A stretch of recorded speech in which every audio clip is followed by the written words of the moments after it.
मेरे प्यारे दोस्तों, मेरे प्यारे स्टूडेंट्स, मेरे प्यारे एस्पिरेंट्स, आपका मोस्ट मोस्ट वेलकम हिंदी साहित्य क्लास में। आज स्टार्टिंग करेंगे समय ना गवाते हुए हिंदी साहित्य को, और हिंदी साहित्य पढ़ना क्यों ज़रूरी होता है इसको बताएंगे। और सबसे ज़्यादा ज़रूरी क्यों लिया इन लोगों ने हिंदी साहित्य का, वो भी मकसद बताएंगे। मकसद क्या है हिंदी साहित्य का आज?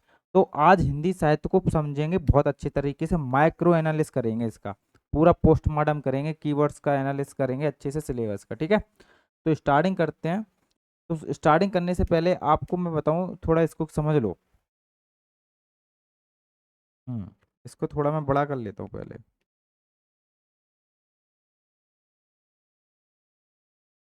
ठीक है, अब बाद में मैं पहले इस चीज़ को समझो कि हिंदी हिंदी लिटरेचर को, हिंदी साहित्य को लेते क्यों हैं लोग, क्यों लेते हैं हिंदी को इतना।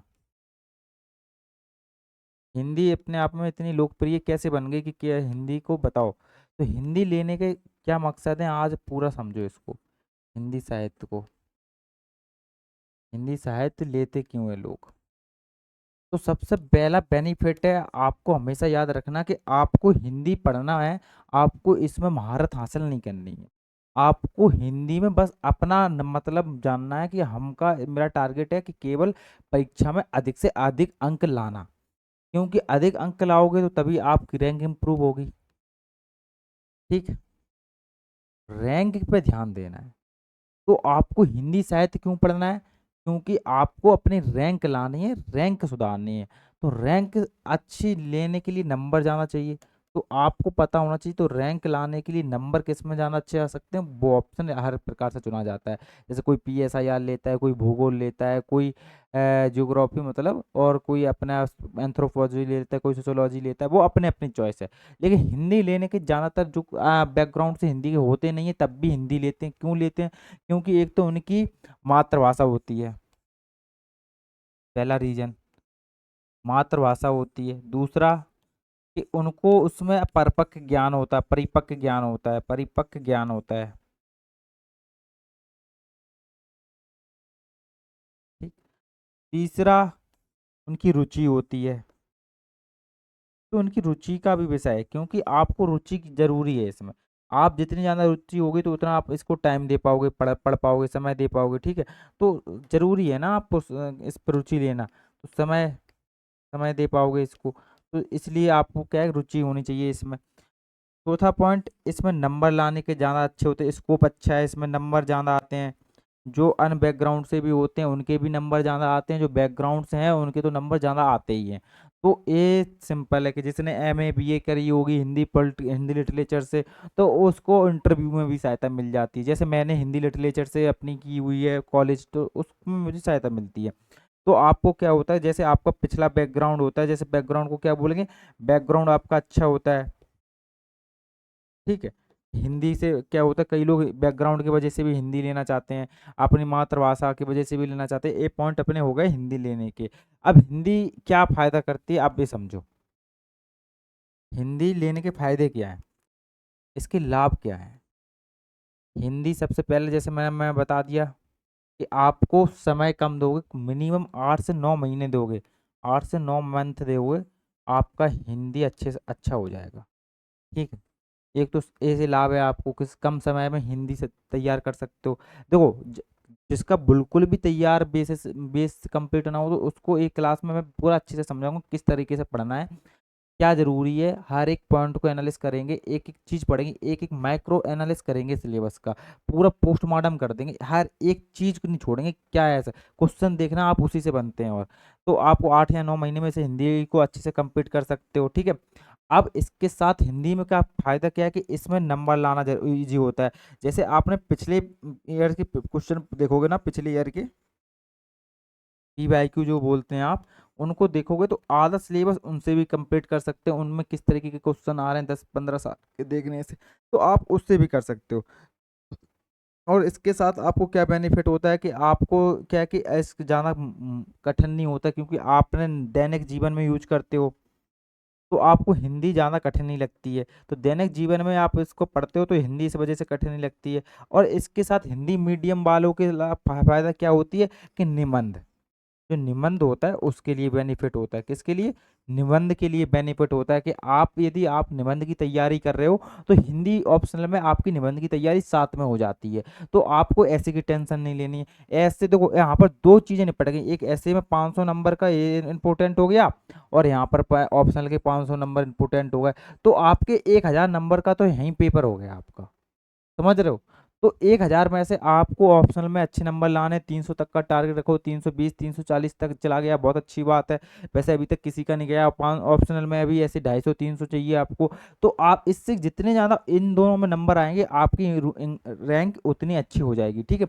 तो आपको ये पता होना चाहिए। अब इसके बाद चलते हैं, हाँ, अब मैंने लाभ बता दिए। ये दैनिक जीवन में हो गए कि नंबर लाने में सबसे ज़्यादा फायदा होता है, रैंक इम्प्रूव करने के लिए, रैंक इम्प्रूव करने में ये हेल्प करता है। तो इस तरीके से हिंदी, कई लोग जिसका बैकग्राउंड हिंदी का नहीं होता वो भी हिंदी लेते हैं, सिर्फ इस मकसद से कि कम समय लगता है तैयारी। यदि आप रणनीति अच्छी करोगे तो आप स्मार्ट स्टडी करोगे तो आपकी हिंदी में कम समय लगेगा। और हिंदी क्या होता है, एक बेस, उसको एक बार सिलेबस को पढ़ लिया ना, जो आज मैं सिलेबस पूरा डिटेल से समझा रहा हूँ उसको पढ़ लो, तो आपको कभी जीवन में क्या है, कभी दिक्कत नहीं होगी। मैं जो बता रहा हूँ एक बार पूरा सिलेबस अच्छे से सुन लेना लास्ट तक, क्योंकि मैं अब दो मैं आपको इस सिलेबस में लाइन पढ़ते जाऊंगा, कुछ चीज़ों की जल्दी जल्दी लाइनें पढ़ूंगा, कुछ चीज़ों को जहाँ मुझे लगता है कि आपको समझाने की जरूरत है मैं समझाता जाऊंगा, ठीक है? स्टार्टिंग करते हैं, पहला पेपर आता है खंड का। तो खंड का होता है, एक खंड खा होता है, एक का और एक खा, ठीक? खा का मतलब खरगोश वाला खा। एक दो पेपर होते हैं, पहले में पूरा भाषा हो गई, देवनागरी लिपि हो गई, उसके बारे में होता है। दूसरे खंड खा में हिंदी का इतिहास हो गया, उसके किस प्रकार इतिहास हुआ, प्रारंभ पूरा बताना डिटेल से, तो उसके बारे में बताना। तो आप स्टार्टिंग करते हैं खंड खा से। तो खंड खा में क्या पढ़ना जरूरी है? हिंदी भाषा और देवनागरी लिपि का इतिहास। तो उसमें प्राचीन हिंदी में क्या पढ़ना है? तो प्राचीन हिंदी में क्या आ जाएगा? तो प्राचीन हिंदी का इतिहास विकास पढ़ना है। उसमें पहली अवस्था कौन है? तो पहली अवस्था पता है, पाली है। दूसरी अवस्था प्राकृतिक। तीसरी अवस्था आपको पता होना चाहिए क्या है? अपभ्रंश है। फिर उसकी चौथी अवस्था क्या हो जाए? अपभट्ट है। तो ये सारी चीज़ों को बताएंगे हम डिटेल से। देखो स्टार्टिंग करते हैं हिंदी की भाषा में ऐतिहासिक विकास। पाली मध्यकालीन आर्य भाषा की पहली अवस्था है, किसको? पाली को पहली अवस्था माना जाता है। तो इसको पूरा पढ़ना है, इसका ऐतिहासिक विकास पढ़ना है, पूरा ऐतिहासिक तरीके से कंप्लीटली क्या पढ़ना है? ऐतिहासिक पूरा विकास किस तरीके से हुआ है, पूरा इंपॉर्टेंट है, इस तरीके को ये पढ़ना जरूरी है, ठीक है? तो आपको ये पूरा अच्छे से डिटेल से करना है। उसके बाद आपको और क्या पढ़ना जरूरी है? तो आपको पता है कि फिर उसके पाली भाषा के बारे में पढ़ना है। पाली बहुत इंपॉर्टेंट है। पाली के किस प्रकार से विकास हुआ है, इसकी कितनी सीमाएं हैं, क्या क्या विशेषताएं हैं, इसकी विशेषताओं के बारे में पढ़ना है। नामांकन में क्या समस्या आई थी, प्राकृतिक भाषा। फिर उसका जो दूसरी उसकी समस्या उसमें कंपेरिजन स्टडी करनी है, जैसे प्राकृतिक और पाली में क्या अंतर है, किस प्रकार पाली से प्राकृतिक का विकास हुआ, पाली से पाली के बाद अपभ्रंश का, इस तरीके से पढ़ना है, ठीक है? फिर उसके बाद आपको क्या पढ़ना जरूरी है? फिर उसके बाद आपको पढ़ना क्या जरूरी है? तो आपको फिर उसके बाद प्राकृतिक का भी सेम उसी तरीके से कि मध्यकालीन आर्य भाषा की दूसरी अवस्था मानी जाती है। तो आपको प्राकृतिक पढ़ना है, प्राकृतिक की अवस्थाएं और उसके भेद पढ़ना है, जैसे उसके भी पाली की भी अवस्थाएं और भेद पढ़ना है, प्राकृतिक अवस्था की विशेषताएं बतानी। अब उसके बाद फिर मध्यकालीन आर्य भाषा की तीसरी अवस्था मानी जाती है, जैसे मैंने आपको बताया। उसके बाद अपभ्रंश भाषा के विकास किस प्रकार हुआ था, अपभ्रंश का कैसे विकास हुआ, इसकी स्थिति क्या है, इसके भेद क्या है, इसकी विशेषता क्या है, सेम टू सेम सभी की। अपभट्ट का भी सेम उसी तरीके से करना है कि आर्य भाषा की अंतिम अवस्था माना जाता है, ठीक है?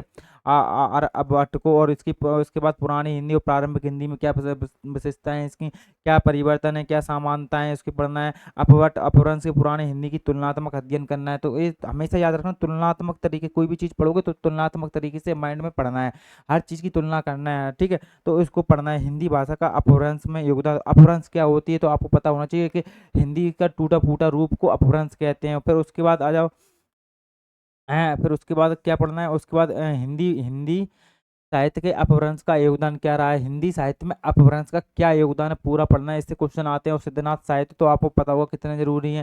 सिद्धनाथ साहित्य से डायरेक्ट क्वेश्चन पूछा गया है, दक्षिणी भाषा से डायरेक्ट क्वेश्चन पूछा गया, अमीर खुसरो से डायरेक्ट क्वेश्चन पूछा गया, संत साहित्य से डायरेक्ट क्वेश्चन पूछा गया।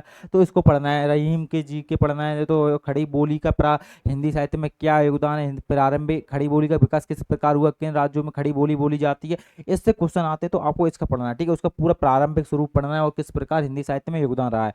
तो इसको उसको खड़ी बोली का वो भी पढ़ना है। फिर उसके बाद है जो मध्यकालीन में, तो मध्यकालीन में क्या पढ़ोगे आप, तो मध्यकालीन में अवधी भाषा के बारे में पढ़ना है। अवधी भाषा कहाँ पे जाओगे, तो यूपी का क्षेत्र याद आता होगा आपको, तो अवधी की भाषा में पढ़ना है। अवधी भाषा में साहित्यिक भाषा का विकास किस प्रकार हुआ, प्रारंभिक विकास से लेके जाके हिंदी में किस प्रकार इसका योगदान है, तो उसके बारे में पढ़ना है। इसका अवधी भाषा का परिचय के बारे में बताना है। परिचय के साथ साथ आपको सूफी काव्य धारा में अवधी का विकास, सूफी काव्य धारा अब मध्यकालीन में जैसे मुस्लिम लोग आए थे, तो आपको पता होना चाहिए कि मुस्लिम लोग जैसे आए थे ना आपने, तो उससे क्या है, सूफी लोग आए थे, सूफी लोगों का क्या तरीका था, अपने संगीत के माध्यम से अब वो अपने ईश्वर की आराधना करते हैं, तो उनका पता होना चाहिए, ठीक है। इसी प्रकार आपको क्या पता होना चाहिए, तो सूफी बता दिया मैंने। अब सूफी में काव्य धारा में अवधि का क्या सहयोग है, क्या योगदान है, उसका क्या विकास हुआ है, तो उसके बारे में बताना है। फिर उसके बाद राम भक्ति काव्य धारा, जैसे आप तो नाम ही जानते हो, अवध के राम जानते हो, तो अवध के राम को आपको बोल को, जैसे अवध में क्या जाओगे तो आपको माइंड में आना चाहिए, जैसे सिंपल है, भक्ति राम भक्ति काव्य धारा में अवधि का विकास किस प्रकार हुआ था, उसको डिटेल से जानना है। फिर उसके बाद आपको क्या जानना जरूरी है, हिंदू प्रेमाव्याख्यानकारों में अवधि। अब उसके बाद काव्य भाषा के रूप में अवधि का विकास, भाषाई स्वरूपगत विकास, मतलब कि जिस अवधि का किस प्रकार विकास हुआ है, किस प्रकार इसका स्वरूप का विकास हुआ है, प्रारंभिक तरीका, इसका पूरा हर एक डिटेल से एक एक पहलू के बारे में पढ़ना है। और मैं इस क्लास को अच्छे से डिटेल से समझाऊंगा, और साथ में जो मेरे साथ पढ़ेंगे उनको डिटेल से मैं पूरा सिलेबस कराऊंगा, ठीक। उसके बाद आ जाओ अवधि और शक्तियों की सीमाएं, तो सिंपल है, हर चीज़ की सीमाएं होती हैं और हर चीज़ की शक्तियां होती हैं, उसके बारे में पढ़ना है। उसकी व्याख्या अपन को कंपेरिजन तरीके, तुलनात्मक तरीके से भी पढ़ना है। फिर इसकी अवधि की वर्तमान स्थिति क्या पढ़ना है, वर्तमान स्थिति में अवधि के क्या किस तरीके से क्या मतलब क्या है योगदान, अवधि का कौन से क्षेत्र में कितना योगदान है, उसके बारे में बताना है। कौन कौन से क्षेत्रों में बोली जाती है, वर्तमान में क्या स्थिति है। फिर उसके बाद ब्रज भाषा पढ़ोगे, तो ब्रज भाषा आपको याद आ रहा होगा, मथुरा वृंदावन, तो जो वहाँ से ब्रज भाषा का अपना स्टार्टिंग हुआ है। मध्यकाल में ब्रज भाषा साहित्य के विकास का विकास पढ़ना है। ब्रज भाषा का परिचय पढ़ना है। पूर्व युग ब्रज भाषा पढ़ना है। सूरदास का योगदान पढ़ना है, सूरदास का ब्रज भाषा में क्या योगदान रहा है, सूरदास के युग को बोलते हैं ब्रजभाषा का, ठीक है। तो उसके रीतिकालीन काव्य के में ब्रजधाराओं का विकास, रीतिकालीन कवियों के बारे में पढ़ना है। तो रीतिकालीन कवियों को पढ़ोगे तो आपको पता होना चाहिए कि ब्रजभाषा में सबसे ज़्यादा योगदान है उनका। तो राज दरबारी की पढ़ोगे तो उसमें बहुत चीज़ें आ जाएंगी, ठीक है। तो इसके साथ आप चलते हैं नेक्स्ट पेज पे। नेक्स्ट पेज में क्या पढ़ना जरूरी है, तो आप इसमें आ जाइए, क्या है कि दो काव्य के रूप, काव्य भाषा के रूप में ब्रज भाषा का स्वरूप विकास, मतलब इस ब्रज भाषा का किस तरीके से विकास हुआ है, उसके बारे में पढ़ना है। तो विकास जो भी मैं बोलूँ, ब्रज भाषा बोलूँ, चाहे अपन को अवधि बोलूँ, चाहे प्राकृतिक बोलूँ, चाहे मैं अपवाट बोलूँ, चाहे अपभ्रंश बोलूँ, सबका एक ही रोल चलेगा। विकास, परिचय, वर्तमान स्थिति, समय, सीमाएं, शक्ति, क्या व्याकरण अंतर रहा इसमें, और किन क्षेत्रों में बोली जाती है, और वर्तमान स्थिति क्या रही है। तो इससे क्वेश्चन डायरेक्ट आते हैं पेपर में, और इसलिए इसका योगदान याद रखना। और कौन कौन से कवि इसके महत्वपूर्ण कवियों को तो नाम याद रखना है, उनके दोहा याद रखना है, ठीक है। जैसे आपको रहमन पानी राखिए, बिन पानी सब सून, मोती गए ना ओबरे, मोती माना चून। तुलसीदास की है कि रामचरितमानस की पूरी कविताएं आ गई, तो वो सारी चीज़ों को पढ़ना पड़ेगा आपको, ठीक है। तो क्योंकि आपको कविताएं याद होनी चाहिए, क्योंकि बहुत ज़रूरी है, ठीक है। साथ साथ में आपको क्या है, देखो याद, मैं एक ही हमेशा याद बात रखना कि जब भी आप पढ़ोगे, तो पढ़ना के साथ साथ आपको क्या जरूरी कि एक चीज को याद रखना कि कभी भी लाइफ में कुछ भी चीज पढ़ो तो इस तरीके से पढ़ो कि आपको क्वेश्चन कहीं से भी पूछ लिया जाए, लेकिन आपके क्षेत्र से बाहर नहीं जाएगा, ठीक है। तो उस प्रकार पढ़ना है। जैसे मैंने आपको क्या कहा, ब्रजभाषा में मैं बहुत सारी चीज़ें बता दी क्या क्या पढ़ना जरूरी है।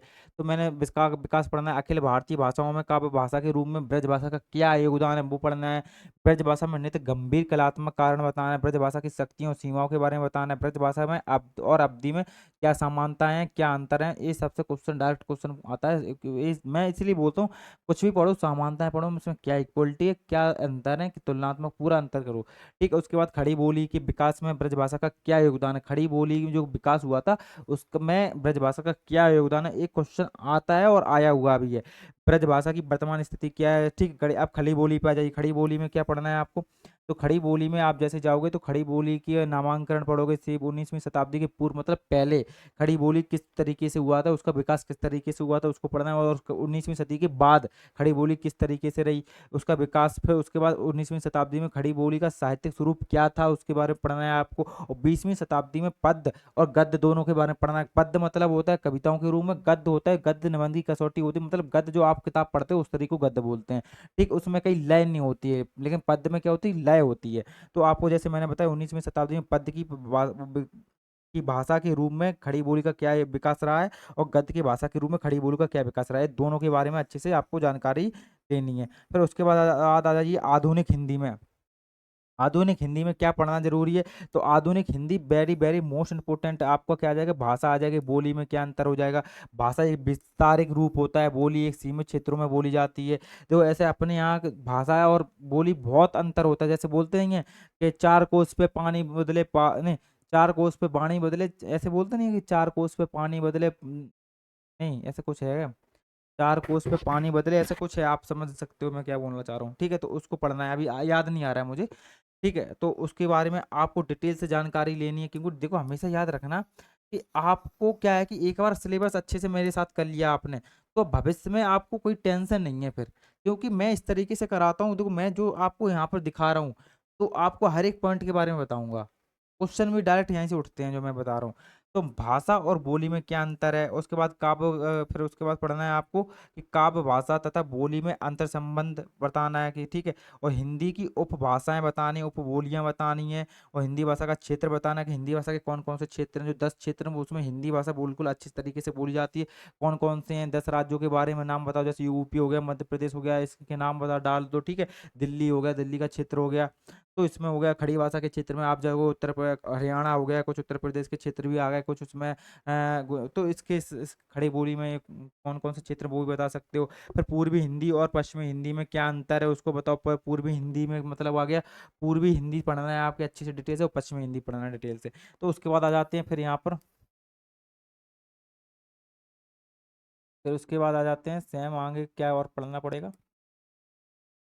फिर हिंदी के विकास में प्रमुख बोलियों का योगदान, हिंदी साहित्य के विकास में प्रमुख बोलियों का क्या क्या योगदान है उसके बताइए। हिंदी की खुद की हिंदी भाषा जो अपन बोलते हैं आज के टाइम पे, उसकी भाषा में अपन शुद्ध हिंदी नहीं बोल पाते हैं, तो शुद्ध हिंदी अलग होती है। हिंदी के विकास में उप जो कुछ बोलियां होती हैं उनका क्या योगदान है उसकी डिटेल से बताना है। हिंदी की प्रमुख बोलियां और उसका परस्पर क्या संबंध रहा है उसके बारे में अच्छे से डिटेल से करना है। ठीक, उसके साथ अब हिंदी की बोलियां और स्वतः ही भाषा के रूप में पहचान और मुद्दा बताना है। और हिंदी का राष्ट्रीय भाषा और राजभाषा का हुआ संपर्क, किस पर राष्ट्रभाषा क्यों नहीं मानते, अभी पता होगा कि राजभाषा है कि नहीं है, आपको बताओ जल्दी।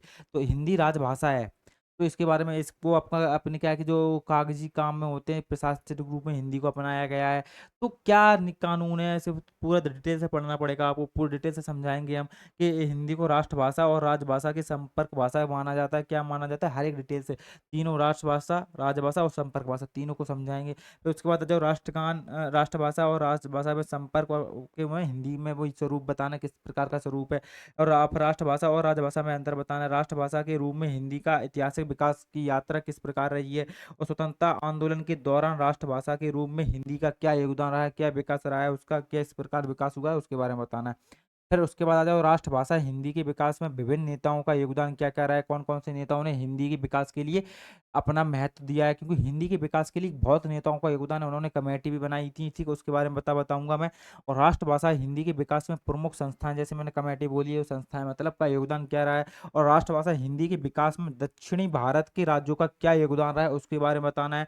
त्रिभाषा सूत्र क्या होता है उसको डिटेल से समझना है। और राष्ट्रभाषा हिंदी के विकास हेतु सुझाव, तो राष्ट्रभाषा की हिंदी के विकास हेतु सुझाव क्या क्या थे उसको बताना है, क्योंकि क्वेश्चन डायरेक्ट आता है इससे। और राजभाषा में हिंदी में संवैधानिक स्थिति क्या थी इसकी, तो स्थिति संवैधानिक स्थिति क्या थी, तो उसको डिटेल से समझना है।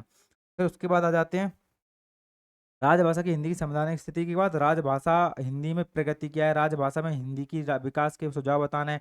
हिंदी तथा अन्य भारतीय भाषाओं के मध्य संबंध क्या है, हिंदी में हिंदी का अन्य भाषाओं में क्या योगदान रहा है, हिंदी का अन्य भाषाओं से क्या संबंध है, सब कुछ डिटेल से समझाएंगे आपको।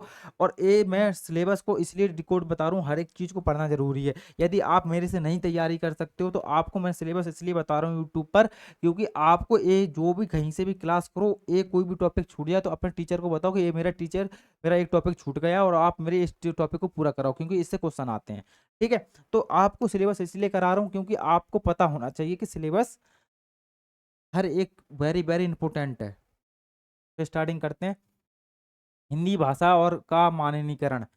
अब यहाँ पे समझो हिंदी भाषा का माननीकरण को समझना है, और उसके बाद आपको क्या समझना है, तो हिंदी भाषा का माननीकरण समझना है अच्छे से। मानक भाषा की अवधारणा और माननीकरण की प्रक्रिया किस प्रकार हुई थी उसको समझना है। माननीकरण की समस्याएं समझनी है, किस प्रकार की समस्याएं आई हैं इसमें।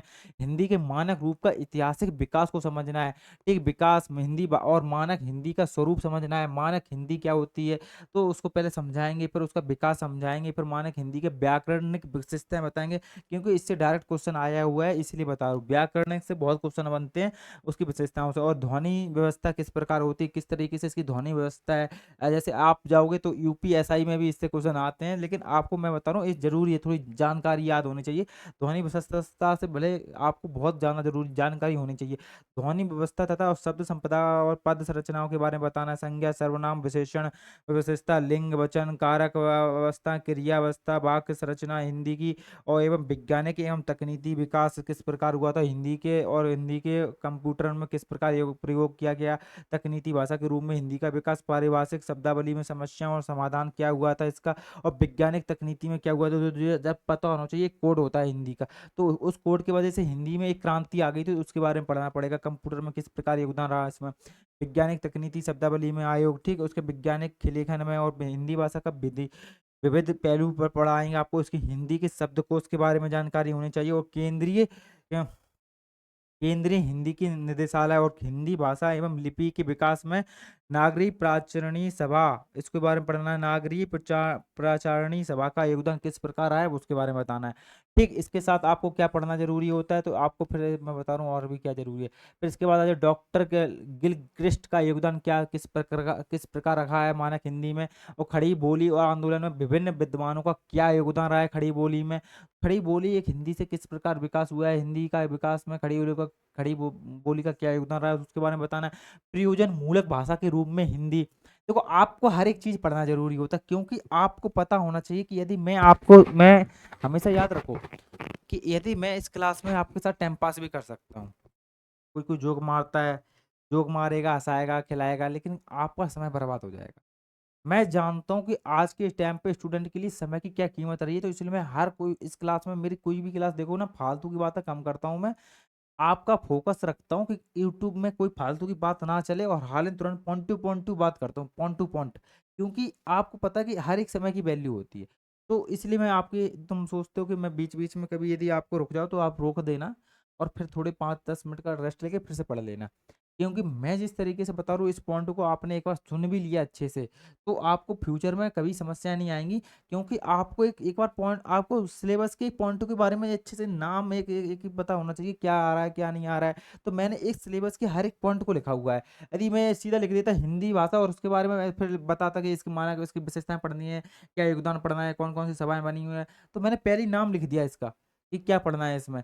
प्रयोजक मूलक भाषा के में हिंदी का स्वरूप किस प्रकार रहा है, हिंदी भाषा के विकास का यात्रा किस प्रकार की रही, भूमंडलीकरण में हिंदी का योगदान बताना है, हिंदी किस प्रकार रही। ठीक है, तो अब देवनागरी लिपि के बारे में बताना है कि देवनागरी लिपि का अंतर संबंध बताना है, अंतर संबंध वह अंतर बताना। ठीक है, भाषा और लिपि में क्या अंतर होता है, क्या संबंध होती है, क्या समानता होती है, उसके बारे में बताना। देवनागरी लिपि और का उद्भव किस प्रकार हुआ, विकास किस प्रकार हुआ, उसके बारे में बताना है आपको।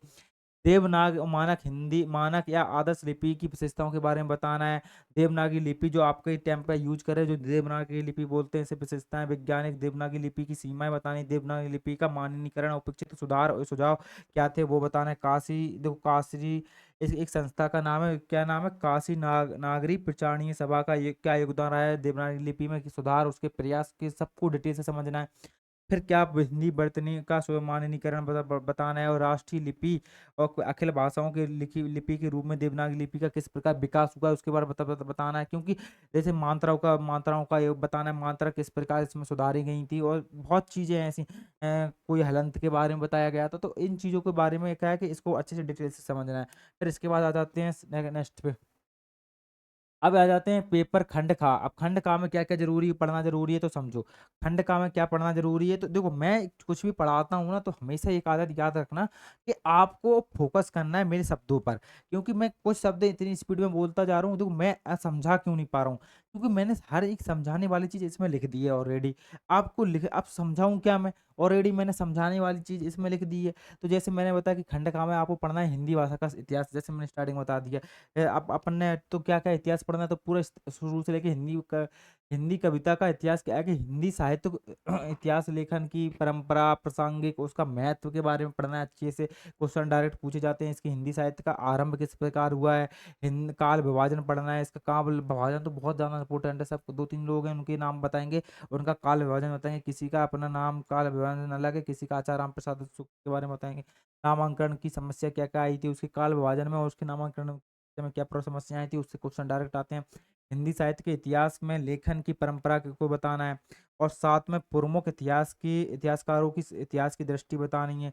और इसके साथ साथ आपको क्या पढ़ना जरूरी है, हिंदी साहित्य के इतिहास ग्रंथ सर्वश्रेष्ठ ग्रंथों का विवाद, क्या विवाद हुए इसमें, क्या समाधान निकला उसका, क्या आप वर्तमान में इसकी स्थिति है वो भी बताना पड़ेगा आपको, या पुनर्लेखन का प्रजनन।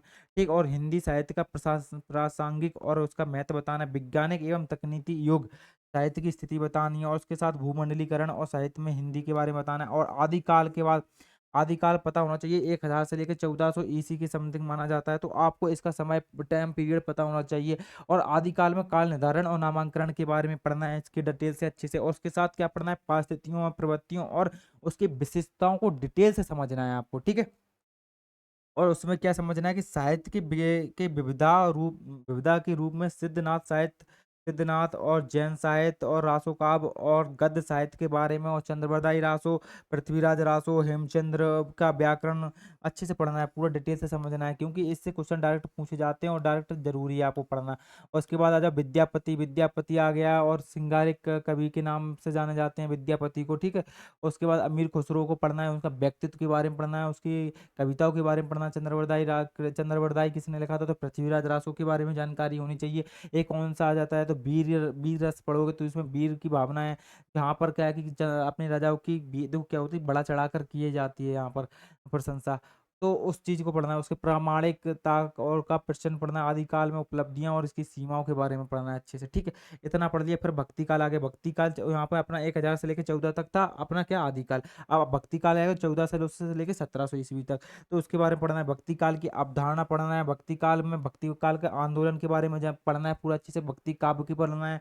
उसके बाद भक्ति काल के दार्शनिक आधार पढ़ना है, और उसके बाद भक्ति आंदोलन और उद्भव और उसका किस प्रकार हुआ था, उसका विकास किस प्रकार हुआ था उसके बारे में पढ़ना है, ठीक है। आपको हर एक चीज डिटेल से पढ़ना है। भक्ति आंदोलन का स्वरूप पढ़ना है, और उसके साथ साथ आपको क्या पढ़ना है, भक्ति काव्य की सामान्य विशेषताएं पढ़नी है। मानवतावाद, सामाजिक सांस्कृतिक चेतना, समन्वय, सामंतवाद, विरोध, लोक जीवन काव्य तथा उसका लोक धर्मों की व्याख्या, लोकसभा का विचार आदि, इन चीजों को सबको डिटेल से समझना है। आपको सिलेबस का हिस्सा है, इससे क्वेश्चन को आते हैं। आज के टाइम पे यूपीएससी कहीं से क्वेश्चन बनाएगा तो यहाँ से क्वेश्चन बनाएगा, क्योंकि उसके पास ऑप्शन कम बचे हुए हैं, तो यहाँ से लोकसभा का क्वेश्चन उठा सकता है। उसका विकास किस प्रकार हुआ था लोक भाषा के रूप में किस प्रकार हिंदी का विकास हुआ है उसका तो समझ सकते हो, तो उसके बारे में बताना है। निर्गुण भक्ति धारा, निर्गुण भक्ति बनाम सगुण भक्ति, उसके बारे में पढ़ना है, इससे क्वेश्चन आया हुआ है यूपीएससी में। तो मैं जो बता रहा हूँ उससे क्वेश्चन बने हुए हैं, इसलिए मैं बोल रहा हूँ डिटेल से समझो इस चीज को। और ज्ञानाश्रयी संत का धारा और प्रवृत्ति, उसकी विशेषताएं पढ़नी है, उसकी प्रवृत्ति पढ़नी है। प्रेम भक्ति, तो सूफी भक्ति, तो प्रेमाश्रयी मतलब होती है उस प्रेम मतलब प्रेम, और सूफी भी प्रेम से जुड़ी हुई है, तो उसकी उसकी काव्य धाराओं के बारे में पढ़ना है, उसकी विशेषताएं पढ़ना है, उसकी प्रवृत्तियां किस प्रकार है उसकी पढ़ना है। उसके साथ साथ कृष्ण मार्गी पढ़ना है, कृष्ण मार्गी प्रेम से जुड़ा हुआ है, तो कृष्ण मार्गी पढ़ना है, कृष्ण भक्ति को पढ़ना है। और तो राम भक्ति अलग है। और देखो निर्गुण भक्ति सगुण भक्ति की पढ़ोगे तो उसके में आ जाएगा। सगुण भक्ति को आप क्या होती है कि साकार रूप में भगवान को मानते हैं। निर्गुण भक्ति होती है जहां पर भगवान तो मानते हैं, लेकिन वो मूर्ति के रूप में नहीं मानते, उनका मानना होता है कि सभी जगह भगवान है। तो ये याद रखना, ठीक है। ऐसा नहीं होता कि भगवान को निर्गुण मतलब वो नहीं होता कि भगवान को नहीं मानना, उसके बारे में याद रखना। कृष्ण के बाद प्रवृत्तियां, उसकी विशेषताएं, ये सब चीज़ों के बाद पढ़ना है। तो उसके बाद आ जाते हैं नेक्स्ट चैप्टर में, फिर उसके बाद पढ़ना है आपको रामाश्रयी, राम भक्ति के बारे में पढ़ना है, उसकी विशेषताएं प्रवृत्तियां पढ़ना है। उसके बाद कवियों को पढ़ना है, उसकी जायसी हो गए, सूर सूर सूरदास सूर हो गए, तुलसीदास जी हो गए, रामचरितमानस हो गई, रामचरित पूरा अपने राम भगवान के चरित्र के बारे में, रामचरितमानस उनके पूरे चरित्र के बारे में लिखा हुआ है। ठीक है, तो भक्ति का उसके बाद कबीर जी को पढ़ना है। कबीर तो बहुत इंपॉर्टेंट हो गए कि जो प्राकृतिक चित्रण है उनका बहुत अच्छा किया हुआ है, मनोहर चित्रण किया हुआ है। भक्ति काव्य की प्रासंगिकता क्या है, भक्ति आंदोलन का विघटन तथा उसका अवसान किस प्रकार हुआ है, उसको सारा डिटेल से पढ़ना है आपको। ठीक है, और उसके साथ साथ रीतिकाल आ जाओ। रीतिकाल से आप जैसे आप रीतिकाल पे देखो, अपना भक्ति काल हो गया 1400 से लेके 1700 से। अब 1700 से स्टार्टिंग करो, रीतिकाल से लेके 1850 तक। तो 1850 तक चलेगा अपना रीतिकाल। तो रीतिकाल में उस रीति शब्द से अभिप्राय क्या है, इसका रीतिकाल का नामांकरण बताना है। रीतिकाल का उदय इसके किस प्रकार हुआ है, उसकी पृष्ठभूमि के बारे में बताना है आपको। रीतिकाल की प्रवर्तक का विवाद क्या रहा है, उसके क्या विवाद के उससे विवाद तो हर चीज में रहा था थोड़ा बहुत, तो उसके बारे में पढ़ना है। विवाद से क्वेश्चन 100% बनेंगे, और विवाद को कहीं भी डालोगे, यदि नहीं भी क्वेश्चन पूछा गया तब भी आप विवाद डालोगे तो यूपीएससी को थोड़ा क्यूरियोसिटी होगी, बोलेंगे कि हाँ बच्चे ने मेहनत करी हुई है। ठीक है, उसके बाद आ जाते हैं प्रवृत्तियां, उसकी विशेषताएं सबके पढ़े पढ़ना है। रीतिकालीन साहित्य की प्रमुख प्रवृत्तियां क्या है, विशेषताएं पढ़ना। रीति बद्ध बनाम रीति मुक्ति काव्य धारा के बारे में पढ़ना है। रीतिकाल के पतन किस प्रकार हुआ, उसका कारण बताना है अच्छे से। रीतिकाल का नामांकन के बारे में, रीतिकाल का साहित्य का मूल्यांकन बताना है, उसके इससे क्वेश्चन बनते हैं। योगदान किस प्रकार रहा है इसका साहित्य में, और प्रमुख कवि आचार्य के केशव चंद्र और बिहारी पद्माकर घनानंद, इसको डिटेल से अच्छे से पढ़ना हुआ है, पूरा डिटेल से समझना है। ठीक है, फिर उसके बाद आ जाते हैं, कौन आ जाते हैं, तो फिर आधुनिक काल, और इसे बोलते हैं भारतेंदु युग, जो 1850 से लेके 1900 तक या आज तक लिख लेते हो। ठीक है, 1900 तक, 1900 तक पढ़ना है। आधुनिक काल का जो भारतेंदु योग आता है तो वो कहाँ से कहाँ तक है, तो 1850 से लेके 1900 तक माना जाता है। तो 1900 से स्टार्टिंग करते हैं। क्या क्या है इसमें पढ़ना है आपको जरूरी, तो आपको पता होना चाहिए कि इसमें परिचय, इसका परिचय पढ़ना पड़ेगा आपको। नामांकन किस प्रकार हुआ, काल निर्धारण किस प्रकार हुआ, उसको पढ़ना है। आधुनिक काल का नव जागरण अवधारणा के रूप में पढ़ना है। तो इसको पूरा डिटेल से समझेंगे। ठीक है, फिर उसके बाद और क्या पढ़ना जरूरी है इसमें, इसकी प्रमुख प्रवृत्तियां विशेषताएं इंपोर्टेंट है। साहित्य का विकास किस में क्या योगदान है, क्या विकास रहा है इसका हिंदी गद्य में, उसको पढ़ना है। भारतेंदु हरिश्चंद्र का साहित्य का योगदान बताना है, जो इंपोर्टेंट है, very very important Bharatendu Harishchandra.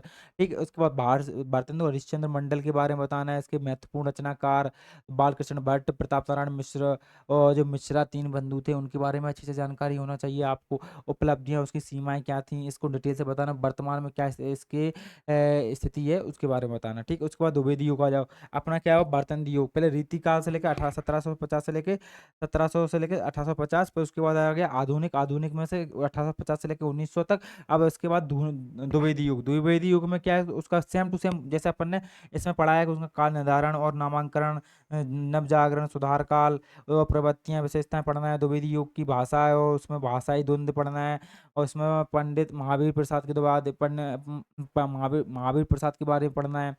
साहित्य योगदान उनका क्या रहा है, उसके बाद उसके राजा मैथिली शरण गुप्त के बारे में, जो 1886 से लेकर 1964 तक माना जाता है, तो उसके बारे में अच्छे से जानकारी होनी चाहिए। उनकी उपलब्धियां, उसकी सीमाओं के बारे में जानकारी होनी चाहिए। इससे क्वेश्चन डायरेक्ट आते हैं। छायावाद आ जाइए। छायावाद अपना किससे, प्रकृति से संबंधित है, तो उससे छायावाद आ जाइए। छायावाद में क्या है, तो आप समझो छायावाद में क्या है। तो छायावाद में आ जाइए। छायावाद में समझना है, उसकी परिभाषा जानना है, उसका क्या योगदान रहा है, उसके बारे में किस प्रकार इसका विकास हुआ है, इसमें क्या होता है छायावाद का मतलब, हर एक जानकारी होनी चाहिए। जैसे आप प्रकृति से किस प्रकार से जुड़ा हुआ है इसका, तो उसके बारे में, इसकी प्रवृत्तियां विशेषताएं। स्वच्छंदतावादी मतलब होता है रोमांटिक, समझ रहे हो, स्वच्छंदतावादी रहस्यवाद, इसके बारे में जानकारी होनी चाहिए आपको। ठीक है, तो आपको इस प्रकार इस यहाँ पर पढ़ना है। फिर उसके बाद आ जाती है छायावाद की प्रवृत्तियां, और पढ़ लिया आपने, उसकी सीमाएं पढ़ ली, उसकी किस प्रकार विकास हुआ है। उसके बाद आ जाइए राष्ट्रीय सांस्कृतिक काव्य धारा के बारे में बताना है।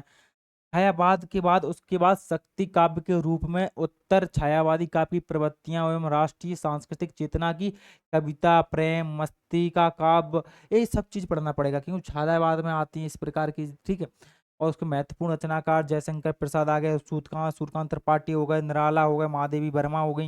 ये वेरी वेरी इंपॉर्टेंट है, वेरी वेरी इंपॉर्टेंट है, क्योंकि आपको मैंने यहीं पे नाम बता दिया। Jaishankar Prasad very very important है, सूर्यकांत त्रिपाठी जैसे निराला भी कहते हैं, महादेवी वर्मा हो गई, इनकी पढ़ना है पूरा डिटेल से, इनकी क्या उपलब्धि थी, क्या सीमाएं थी, पूरा अच्छे से समझना है। ठीक है, फिर उसके बाद आ जाओ प्रगतिवाद। तो 1936 से लेकर 1943 तक अपना आ गया प्रगतिवाद। तो प्रगतिवाद में क्या पढ़ना है आपको, देखो मैं बताऊं, प्रगतिवाद में क्या पढ़ना है। प्रगतिवाद में आपको पढ़ना है कि काल निर्धारण, उसका नामांकन के बारे में पढ़ना है अच्छे से। पृष्ठभूमि और परिस्थितियों के बारे में पढ़ना है। प्रगतिवादी और प्रगति मतलब हो गया नेचर से संबंधित है, और पृष्ठभूमि आगे प्रगतिवाद और प्रगतिशील में अंतर बताना है। और उसके बाद उसका मार्क्सवाद के बारे में, इससे क्या है, इसके विचार किस प्रकार थे, उसकी अवधारणाओं के बारे में बताना है। तो ठीक इसके बारे में बताना है। छायावाद और प्रगतिवाद में संबंध बताना है। प्रवृत्तियां और उसकी विशेषताएं सब में, मैंने जैसे प्रवृत्ति किस प्रकार की थी, इसकी विशेषताएं क्या थी, वो पढ़ना है। प्रगतिवादी काव्य का आंदोलन का अवसान किस प्रकार हुआ था, उसको बताना है, अच्छे से डिटेल से समझना है, ठीक है। और उसके बाद महत्वपूर्ण रचनाकार रामधारी और सिंह, दिनकर, नागार्जुन, इसके महत्वपूर्ण कवि हो गए, ठीक है। उपलब्धियां इसकी और सीमाएं, सबके बारे में पढ़ना है। उपलब्धि, सीमाएं और जिसमें क्या हुआ, प्रवृत्ति, विशेषताएं, ये सब चीजों में मिलेंगी आपको, कॉमन है ये, ठीक है। फिर उसके बाद आ जाते हैं प्रयोगवाद। तो प्रयोगवाद अपना कहाँ है, 1943 से लेकर 1960 तक तो प्रयोगवाद रहा है। तो प्रयोगवाद में क्या है कि देखो, वो इसे बोलते हैं, नई कविताएं भी बोलते हैं। तो काल निर्धारण बताना है, इसका नामांकन में क्या समस्याएं रही उसको बताना है प्रयोगवाद के। और प्रयोगवाद के प्रयोग का वैचारिक आधार क्या था, उसके बारे में पढ़ना है आपको, ठीक है। फिर उसके बाद आ जाते हैं, फिर प्रगतिवाद को और प्रयोगवाद में अंतर बताना है कि क्या अंतर है इनमें। अंतर तो तुलनात्मक तरीके से मैंने बोला है कि बहुत जरूरी है, इससे डायरेक्ट डायरेक्ट क्वेश्चन पूछते हैं। और प्रयोगवाद की प्रमुख प्रवृत्तियां, विशेषताएं और उसके अनेकवाद के बारे में बताना है। नई कविताओं का नामांकन किस प्रकार हुआ है, प्रयोगवाद और नई कविताओं में संबंध, उनकी पहचान बतानी है, उसमें अंतर भी बता सकते हो। नई कविताओं की प्रमुख प्रवृत्तियां, नई कविताओं में फैंटेंसी शिल्प, मतलब जो फैंटेंसी आप पढ़ोगे ना, उसके बारे में अच्छे से बताना हुआ है। फैंटेंसी क्या होता है, तो आपके आजकल जो आप देखते हो उसमें भी, जैसे आप नाटक में देखने गए होगे दिल्ली में, हाँ कहाँ पर लगता है, जैसे आपको जाना, अभी नाम नहीं आ रहा मुझे, एक ग्राउंड है, मेला ग्राउंड, वहाँ पर एक नाटक होता है, वहाँ पर फैंटेसी शिल्प मतलब अच्छे खासे नाटक कविताएं करते हैं, वो पढ़ना अच्छे से। लेकिन छोड़ो, अभी उसको फैंटेसी के बारे में जानना जरूरी होता है, ठीक। और महत्वपूर्ण रचनाकार और तास उसको पढ़ना है, उसके कवि को पढ़ना है, उसकी सीमाएं, उपलब्धि, ये तो सभी चीज़ों में पढ़ना है। और फिर आ जाओ शठोत्तरी कविताएं। तो शठोत्तरी कविताएं क्या होती हैं, तो आपको पता होना चाहिए कि शठोत्तरी कविताएं, आपको अब मैं डिटेल से समझाऊंगा वहीं सिलेबस में। तो इनका समय क्या रहता है, 1960 से लेकर 1980 तक है। आ कविताएं आंदोलन, अर्थ और नामांकन के बारे में बताना है, इसका क्या अर्थ है, नामांकन क्या है, आ कविता आंदोलन क्या होती है, ठीक है। आ कविता आंदोलन की प्रवृत्तियां है, इसकी विशेषताओं के बारे में बताना है, इसके रचनाकार, इसके महत्वपूर्ण रचनाकारों, जन जनवादी कविताओं के बारे में बताना है। अर्थ और नामांकन के बारे में बताना है। जनवादी कविताएं, प्रवृत्तियां और विशेषताओं के बारे में बताना है। जनवादी कविताओं का महत्वपूर्ण रचनाकारों के नाम बताने हैं, उसके क्या था, जैसे नवगीत हो गया, नवगीत के बारे में अच्छे से डिटेल से समझना है, ठीक है। और इसके बाद आ जाते हैं, नवगीत आ गया, नवगीत की प्रवृत्तियां, उसकी विशेषताएं, नवगीत का अर्थ क्या है, नामांकन, सेम सब चीज़ों में वही मिलेगा। नवगीत पढ़ना है अच्छे से डिटेल से, उसकी प्रवृत्तियां, विशेषताएं, नामांकन, उसके महत्वपूर्ण रचनाकार के नाम, ठीक। ऐसे ही मध्य समकालीन कविताएं कौन कौन सी, 1980 में, स्वरूप, उसकी दृष्टि एवं विकास के बारे में पढ़ना है। तो आपको डिटेल से पढ़ना है उस हर चीज़ को। फिर उसके बाद आ जाता हो, इसके बाद आ जाओ प्रवृत्तियां, विशेषताएं, महत्वपूर्ण रचनाकार, उनकी उपलब्धियां, सीमाएं, कविता, मैथिली शरण गुप्त आ गया, very very important, Maithili Sharan Gupt, Jaishankar Prasad, Mahadevi Verma, Ramdhari, Dinkar Singh, जैसे सच्चिदानंद कबात्यान आज्ञे, जैसे आज्ञे के नाम से जानते हैं, गजानंद, माधव, मुक्तिबोध, नागार्जुन, ये वेरी वेरी इंपॉर्टेंट है, सबके बारे में जानना, क्योंकि इससे डायरेक्ट क्वेश्चन आता है, ठीक है। इनकी कविताओं से क्वेश्चन आता है, इसकी पद्य से, गद्य से, सबसे क्वेश्चन आता है।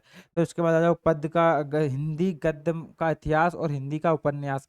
तो उपन्यास का विकास, तत्व, यथार्थवाद, और हिंदी उपन्यास का उद्भव किस प्रकार हुआ, उसका विवाद क्या हुए उसमें, प्रेमचंद, जैनंद, यशपाल, इसके प्रमुख कवि के बारे में, और रेणु और भीष्म, सायनी, इनके बहुत डिटेल से पढ़ना है इसके बारे में। फिर उसके बाद आ जाते हैं इसके बारे में, और हिंदी साहित्य की नाटक और रंगमंच। नाटक और रंगमंच वेरी वेरी इंपॉर्टेंट, यहाँ से भी क्वेश्चन आता है, तो नाटक और रंगमंच से, तो इसके नाटक की विधा किस प्रकार है, नाटक विधा किस के बारे में जानकारी होनी चाहिए। नाटक का उद्भव किस प्रकार हुआ, उसका विकास किस प्रकार हुआ।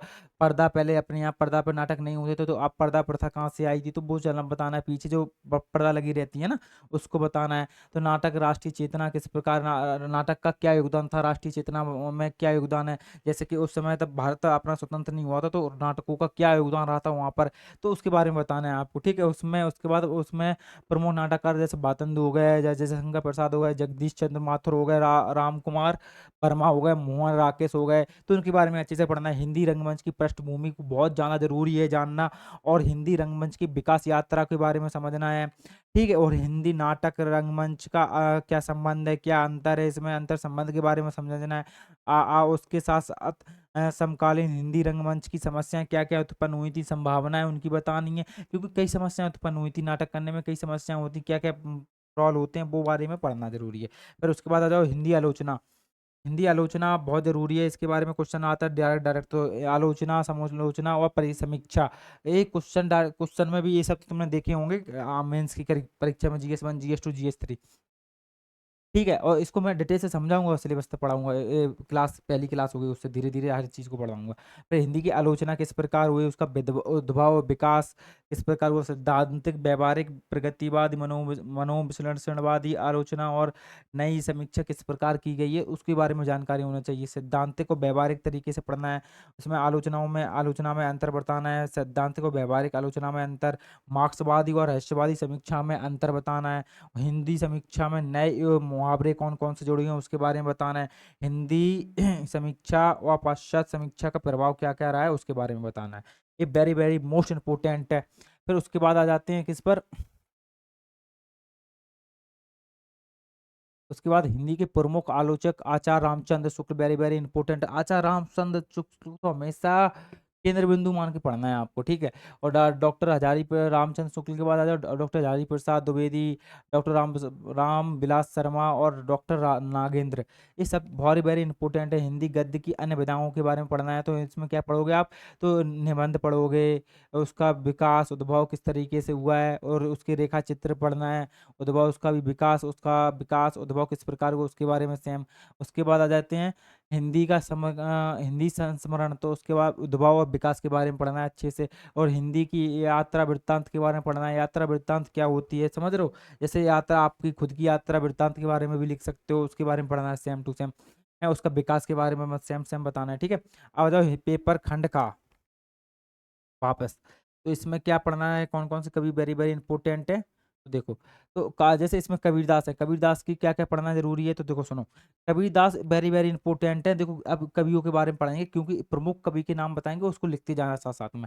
तो कबीरदास को नाम हेडिंग डाली, तो कबीरदास में कबीर ग्रंथावली के बारे में पढ़ना है, आरंभिक 100 दोहे पूछे जाते हैं, आपको सबके पढ़ने की जरूरत नहीं है, आरंभिक 100 दोहा के पढ़ लेना है, उससे क्वेश्चन आते हैं, उसमें से क्वेश्चन लिखना है कि प्रसंग संदर्भ प्रसंग व्याख्या, तो इनसे क्वेश्चन आएंगे, ठीक है। तो उसके बाद आ जाओ संपादक श्याम सुंदर दास के किताब से आप पढ़ सकते हो, कबीर ओ का व्यक्तित्व और कबीर की दृष्टि की भी आती हैं, और KGS ने भी खोल दिया हुआ है, तो आप किसी से भी पढ़ सकते हो। और यदि हमसे नोट्स परचेज करना है तो आप व्हाट्सएप कर सकते हो। एक कबीर की भक्ति साधना पद्धति, उसके कबीर की भक्ति भावना का स्वरूप, और स्वदेशी या विदेशी भी पढ़ना है, कबीर का काव्य, ठीक है, और कबीर का योग भक्ति, इसका भक्ति में क्या योगदान था, तो ये सब चीज़ पढ़ना है, उनका समन्वय, कबीर का दर्शन, कबीर की सामाजिक चेतना के बारे में क्या पढ़ना है, ये बहुत इंपॉर्टेंट है सामाजिक चेतना। उसके बाद कबीर की भाषा किस प्रकार की थी, प्रासंगिकता, उनके महत्वपूर्ण दोहे की व्याख्या, पूछे डॉक्टर क्वेश्चन पूछा, जैसे उसके सूरदास में आ जाओ, तो कंपेरिजन भी तरीके से भी पढ़ना है, इसकी प्रारंभिक संपादक रामचंद्र शुक्ल की पढ़ना है, 100 स्टार्टिंग से लेके 100 तक, ठीक है। तो उसके सूरदास की व्यक्तित्व और कृति में पढ़ना है, और सूरदास की भक्ति और भ्रमण गीत परंपरा, और सूर का भ्रमित गीत, और भ्रमति जो है भ्रमत गीत सागर के बारे में जानना है, सूर की मौलिक और भावनाएं, भ्रमत गीत का उद्देश्य क्या था, भ्रमत गीत प्रेम से अभिव्यक्ति, उसके बारे में पूरा डिटेल से समझाएंगे, इसका मतलब हर चीज़ भ्रमत गीत के बारे में, सगुण निर्गुण के विवाद की समझाएंगे, उसके बाद क्या टकराव थे इनके, और उसके ग्राम और नए नगर संस्कृति के में क्या टकराव रही इनकी, तो इसको पूरा डिटेल से समझेंगे, ठीक है। ये अपने सूरदास हो गए और अपने कबीर हो गए। अब इसके बाद आ जाते हैं कौन, गोस्वामी तुलसीदास को पढ़ोगे तो रामचरितमानस के बारे में, कप्तावली उत्तरकांड जिसे बोलते हैं उसके बारे में अच्छे से जान, रामचरितमानस वेरी वेरी इंपॉर्टेंट है। इसमें सुंदरकांड आ गया, इसमें उसके बारे में पढ़ना है, उत्तरकांड आ गया, तुलसीदास की व्यक्तित्व उसकी कृति के बारे में पढ़ना है, और तुलसीदास की भक्ति, तुलसीदास की भावना, लोक मंगलकारी पक्ष, तुलसीदास का दर्शन किस प्रकार का था, तुलसीदास की सामाजिक चेतना योग बोध के बारे में पढ़ना है, तुलसीदास की समन्वय चेतना, और तुलसीदास की कली युग और राम राज की परिकल्पना आप आज के तुमने न्यूज में सुना होगा, राम राज बहुत ज्यादा चलता है न्यूज में भी, चुनाव में भी, तो आपको इसके बारे में अच्छे से पढ़ना है। रामराज और तुलसीदास और स्त्री और शूद्र में उनका क्या किस प्रकार उन्होंने चित्रण किया हुआ है, रामचरितमानस का और महाकाव्य उसका रामचरित सुंदरकांड का नामांकन उसके पूरे डिटेल से समझाएंगे। फिर उसके बाद आ जाओ मानस का काव्य सौंदर्य, किस प्रकार से उनका सौंदर्यन किया हुआ है, सौंदर्यीकरण, ठीक, कविताओं का काव्य का सौंदर्यीकरण के रूप में किस प्रकार किया हुआ उसको समझना है। तुलसीदास के काव्य प्रासंगिक, इस सब चीज़ों के बारे में बताएंगे, ठीक। उसके बाद आ जाते हैं स्वयं, अगला कौन है, अगले अपने हैं जायसी, मलिक मोहम्मद जायसी, पद जिसे पद्मावत बोलते हैं, तो उनके बारे में जो मूवी भी बनी हुई है, ठीक, याद रखना। तो नागमती का वियोग, इसमें क्या थे कि नागमती के वियोग की में बनी हुई थी, तो इसके कौन है, डॉक्टर श्याम सुंदर दास, एक उनके 100 प्रथम वही पढ़ना है, ठीक है। उसमें थोड़ा उसके बाद उसके क्या पढ़ना है, पद्मावती की कथा किस प्रकार, इतिहास की कल्पना, उसका पद्मावत का प्रेम तत्व, जैसी के क्या प्रेम तत्व, भारतीय अथवा फारसी वर्णन किस प्रकार किया उन्होंने है, उसके साथ कंपेरिजन स्टडी पढ़ना है, अन्योक्ति और समयुक्ति पढ़ना है, पद्य, और उसके बाद नागमती का ब्रह वर्णन, मतलब ब्रह मतलब किस प्रकार उनका ब्रह वेदना, समझ रहे हो, बिछड़ना, वियोग के ऊपर था पूरा। पद्मावत में लोक तत्व क्या थे, जैसी के पूरा इस तरीके से पढ़ेंगे, ठीक है। उसको पद्मावत के बारे में डिटेल से समझाएंगे, उसकी व्याख्या, प्रासंगिक, शिल्प पक्ष, कला पक्ष और शैली, ये सब चीज़ों के बारे में पढ़ना है। फिर उसके बाद बिहारी, बिहारी सबसे वेरी वेरी इंपॉर्टेंट आ गया। बिहारी से मतलब ये नहीं है कि बिहार से होंगे, ठीक है, याद रखना, ये मतलब सोच लेना। बिहारी रत्नाकर हैं, तो उनके भी 100 दोहे पढ़ने हैं, जो जगन्नाथ दास की रत्ना में दिया हुआ है, तो उसमें पढ़ लो। बिहारी सतसई आपको पता होना चाहिए, कभी बिहारी व्यक्तिगत उनका पढ़ना है, बिहारी सतसई परंपरा, बिहारी सतसई को पढ़ना है, बिहारी सतसई की सागर, गागर में सागर है, और उसके बाद आ जाओ बिहारी काव्य में प्रेम, तो इसके बारे में अच्छे से पढ़ना है। उसके साथ साथ बिहारी का सतसई में समाज में क्या योगदान रहा है, बिहारी की भक्ति भावना किस प्रकार की रही है, बिहारी काव्य का शिल्प किस प्रकार है, उसकी व्याख्या पूरी डिटेल से समझना है, ठीक। उसके बाद जब मैथिली शरण गुप्त में भारत भारती के बारे में पढ़ना है, जयशंकर प्रसाद के बारे में पढ़ना है, तो मैथिली शरण गुप्त के बारे में गुप्त जी ने उसका क्या पढ़ना है, मूल संवेदना, भारत भारती के बारे में पढ़ना है, शिल्प पक्ष, कला पक्ष, उसकी व्याख्या के बारे में जानना है। जैसे जयशंकर प्रसाद में आ जाओगे तो उसकी कामायनी महत्वपूर्ण हो गई, कामायनी हो गई, तो उसके बारे में जानना है, कहानी उनकी, इतिहास उनका, कला पक्ष, शिल्प पक्ष के बारे में जानना है, उसके महाकाव्य के बारे में जानना है, प्रगति प्रतीकात्मकता के बारे में जानना है, तो उसके बाद सब चीज़ों के बारे में बताएंगे। मनु, श्रद्धा, ये ईड़ा क्या होता है, ईड़ा चित्र क्या होता है, उसके बारे में समझाएंगे आपको। कामायनी में असफल असफल कृति बताएंगे, मुक्ति बोध की समीक्षा, कामायनी में दिनकर और की समीक्षा, इसके बारे में सब चीज़ों के बारे में बताएंगे, ठीक है। इसके बाद आ जाओ काम, उसके बाद जयशंकर के पास सूर्यकांत त्रिपाठी निराला, सूर्यकांत त्रिपाठी निराला के बारे में पढ़ना है, तो उसकी कुकुरमुत्ता हो गई, अपनी राम की शक्ति पूजा के बारे में बताना है, जिन्हों की रामविलास शर्मा में बुक में मिली है, उसके बारे में पढ़ना है, ठीक है। और निराला के व्यक्तित्व एवं कृति को, राम की शक्ति पूजा के बारे में बताएंगे, मौलिक कल्पना, अभिव्यक्ति, नायक के बारे में, उसके हर एक चीज़, आत्म संघर्ष क्या था इसका, तो ये पूरा डिटेल से समझेंगे तब पढ़ाई करेंगे, ठीक है। उसकी राम की शक्ति पूजा में निराला की भक्ति की भावना किस प्रकार की थी, राम की शक्ति पूजा से क्या तात्पर्य है, एक छायावादी मतलब छायावाद का रोमांटिक, समझ रहे हो, तो पूरा डिटेल से समझाएंगे। निराला की कवि के दोहे, उसके सब चीज़ों के बारे में पढ़ना है। तो उसके निराला के कुकुरमुत्ता जो सबसे ज़्यादा इंपॉर्टेंट है, ठीक है, वो उसके बारे में जानना है। फिर कुकुरमुत्ता के शिल्प पक्ष, कला पक्ष, सब चीज़ों के पढ़ना है, उसकी व्याख्या के बारे में जानना है। रामधारी दिनकर के आ गया अपना कुरुक्षेत्र के बारे में पढ़ना है, उनका सेम टू सेम सब में वही चीज़ें पढ़नी है जो मैंने बता दी, व्याख्या, माननीकरण, स्तर, काव्य ग्रुप, शिल्प पक्ष, कला पक्ष, उसका व्यक्तित्व, सब चीज़ों सेम टू सेम सबका पढ़ना है, ठीक। अय्यग का भी जाओगे, अय्यग मतलब हो गया, ठीक है। तो असाध्य वीणा उनकी पढ़ना है अच्छे से, ठीक है। उसके बाद कवि नागार्जुन के बारे में पढ़ना है, ब्रह्म राक्षस के बारे में जानकारी होनी चाहिए, असाध्य वीणा जैसे जिसकी अपनी असाध्य वीणा के बारे में जानकारी होनी चाहिए, उसका जो ब्रह्म राक्षस किसने लिखी थी, तो मुक्ति बोध पढ़ोगे, उसकी ब्रह्म राक्षस के बारे में जानकारी होनी चाहिए। चांद का मुंह टेढ़ा, नाम की सार्थकता पर पढ़ना है उसके बारे में, ठीक है।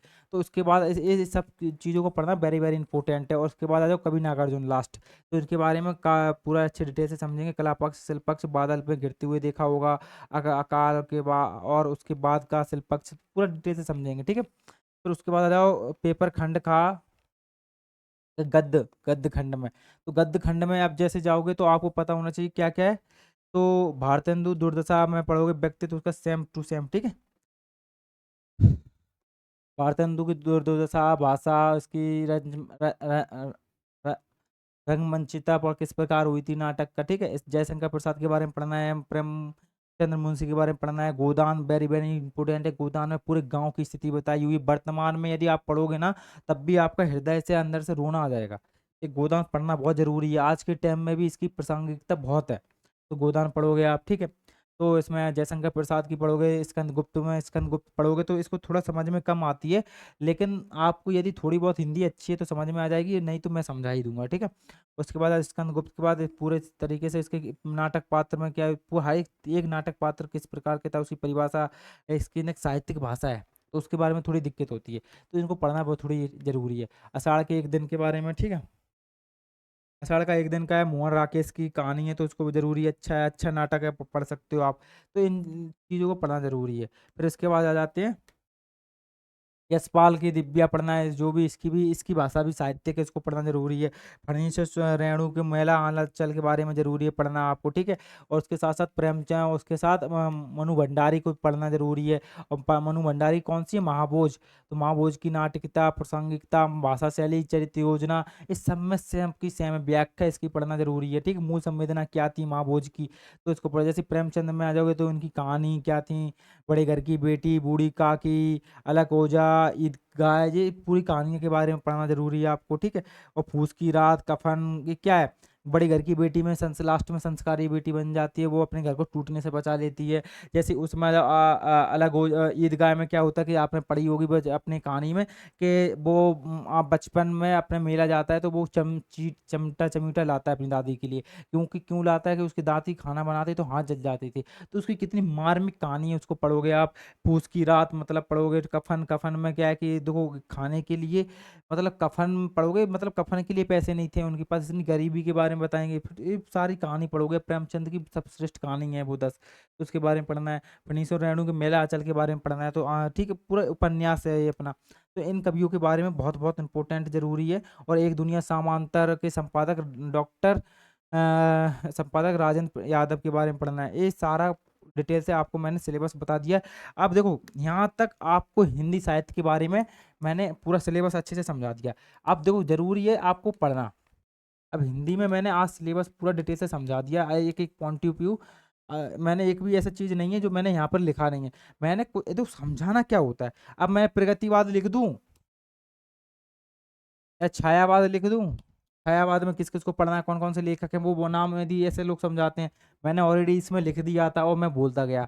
आपको इसको 2-3 बार सुन लेना है क्लास को, कम से कम इस क्लास को 4 से 5 बार सुनना है, जिससे आपको सिलेबस याद हो जाए, ठीक है।